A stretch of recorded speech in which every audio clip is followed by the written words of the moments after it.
merveille. Une merveille est quelqu'un qui aime Dieu et qui obéit à sa parole. Selon 1 Samuel 17 à 26. Praise the Lord. Le thème du mois de juin était une saison de gloire. Le sujet était servir Dieu nous rend sages. Pourquoi devrons-nous servir Dieu? Parce que Dieu avait ce qu'il écrit. 1 Samuel 3, 19. Je vous remercie. Praise the Lord. Je suis venue le mois de juillet. Le thème du mois de juillet, c'était la personne surnaturelle et mon héritage. Le sujet qu'on avait partagé était la personne surnaturelle et mon héritage. Comment réussir? Utilisez vos talents donnés par Dieu et travaillez dur. Dans Proverbe 22, le verset 29. Je vous remercie. Praise the Lord. Le thème du mois était je préférerais la santé. Le sujet qu'on a partagé au mois était marcher dans la santé divine.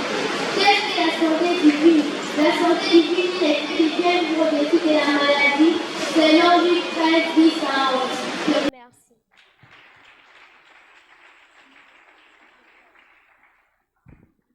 Praise the Lord. Le thème du mois de septembre était l'Éternel est mon berger. Je ne manquerai de rien. Le sujet était le bon berger. Pourquoi devrions-nous suivre le bon berger? Ces projets pour moi sont toujours bons. Selon Jérémie 29, le verset 11. Je vous remercie.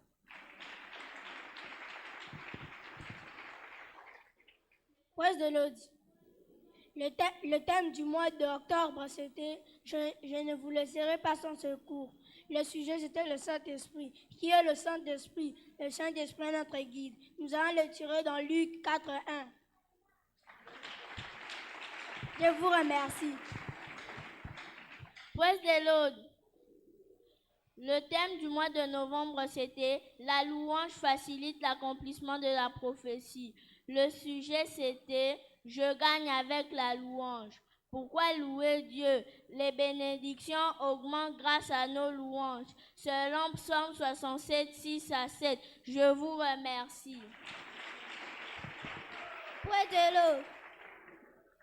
Je m'appelle la sœur Billy, je vais répéter les 12 disciples de Jésus. Les 12 disciples de Jésus sont Pierre, André, Jacques, Jean, Thomas, Matthieu, Simon le Cananite, Judas Iscariote, Philippe, Barthélemy, Thaddée, Jacques, fils d'Aphné.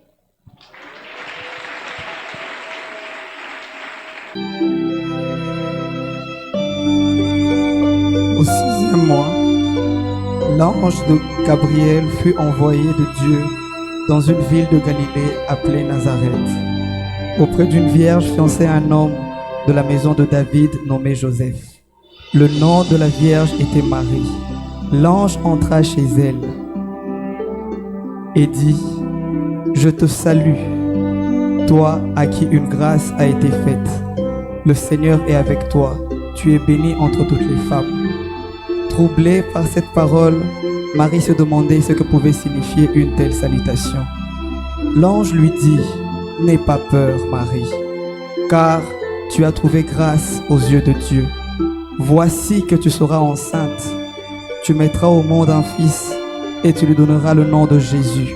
Il sera grand et sera appelé fils du Très-Haut. Et le Seigneur Dieu lui donnera le trône de David, son père. Il régnera sur la famille de Jacob éternellement et son règne n'aura pas de fin. Marie dit à l'ange: Comment cela se fera-t-il, puisque je ne connais point d'homme? L'ange lui répondit: Le Saint-Esprit viendra sur toi, et la puissance du Très-Haut te couvrira de son ombre. Voilà pourquoi le Saint-Enfant qui naîtra sera appelé fils du Très-Haut. Voici qu'Élisabeth, ta parente, elle aussi est devenue enceinte d'un enfant dans sa vieillesse, et celle qu'on appelait stérile est dans son 6e mois. En effet, rien n'est impossible à Dieu. Marie dit: Je suis la servante du Seigneur, que ta parole s'accomplisse pour moi. Et l'ange la quitta.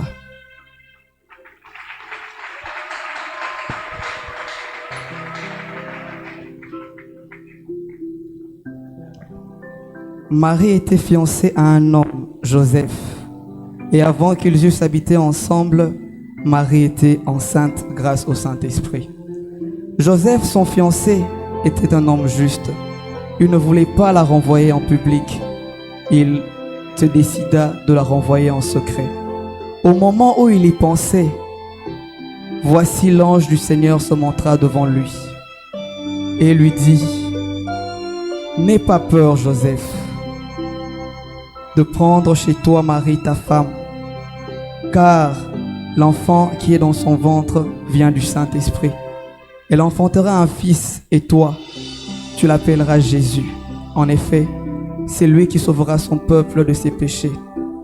Tout cela arrivera comme le Seigneur l'avait dit par la bouche d'Isaïe le prophète. La Vierge sera enceinte.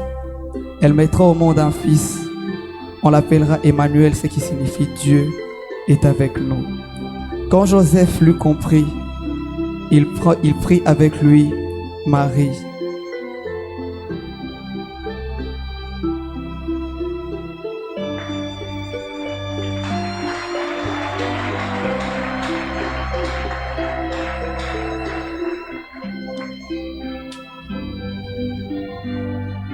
Jésus étant né à Bethléem en Judée au temps du roi Hérode, voici des mages arrivèrent d'Orient à Jérusalem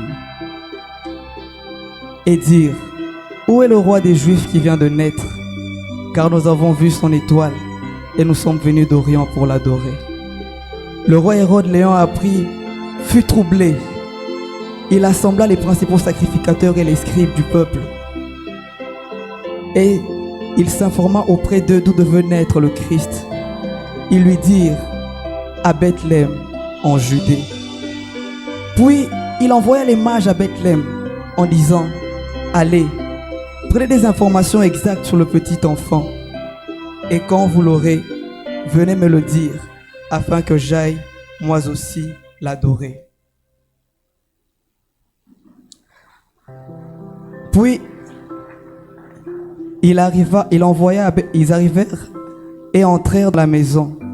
Ils virent le petit enfant avec Marie sa mère. Ils se prosternèrent et l'adorèrent. Puis ils ouvrirent leur trésor et lui offrirent en présent de l'or, de l'encens et de la myrrhe. Puis, divinement avertis de ne pas retourner chez Hérode, ils regagnèrent leur pays par un autre chemin. Et voici comment s'est passée la naissance de Jésus. Alors, demain, nous tous, nous célébrerons Elohim qui est descendu pour vivre parmi les hommes et nous sauver de nos péchés. Amen.